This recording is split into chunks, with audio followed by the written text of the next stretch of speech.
দর্শক, আজ দশমীতে দেবী দুর্গাকে বিসর্জন দেবেন ভক্তরা। মর্ত ছেড়ে কৈলাসে স্বামীগৃহে ফিরে যাবেন তিনি। রাজধানী ঢাকেশ্বরী মন্দিরে আছেন আমাদের সহকর্মী আসমা আক্তার নূপুর, যুক্ত হব তার সাথে। নূপুর, বিজয়া দশমীতে এখন কি আয়োজন দেখছেন? আর আজকে তো মর্ত ছেড়ে কৈলাসে যাবেন দেবী, বিসর্জনের আনুষ্ঠানিকতা কখন শুরু হবে? সকাল ৯টা ৫৭-তে বিহিত পূজার তিথি ছিল। ৯টা ৫৭ আগেই পূজা শুরু হয়েছে, এখনও চলছে বিহিত পূজা। এর পূজা শেষে দেবী দুর্গার পায়ে সিঁদুর দিবেন হিন্দু ধর্মের বিবাহিত নারীরা, এবং স্বামীর মঙ্গল কামনায় এই সিঁদুর একে অন্যের পায়ে অন্যের কপালে পরিয়ে দিবেন।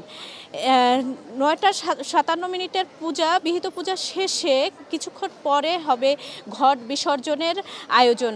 এখানে ঢাকেশ্বরী মন্দিরেই পুকুর ঘাটে ঘট বিসর্জন দেয়া হবে। ৯টা ৫৭ পূজা শেষ হয়েছে, এখন চলছে দেবীর কাছে শেষ সময়ের প্রার্থনা। প্রতি বছরের ন্যায় এবারও ঢাকেশ্বরী মন্দিরে স্বেচ্ছায় রক্তদানের কর্মসূচি রাখা হয়েছে। স্বেচ্ছায় রক্তদানে অনেকেই অংশগ্রহণ করবেন, এবং এই রক্ত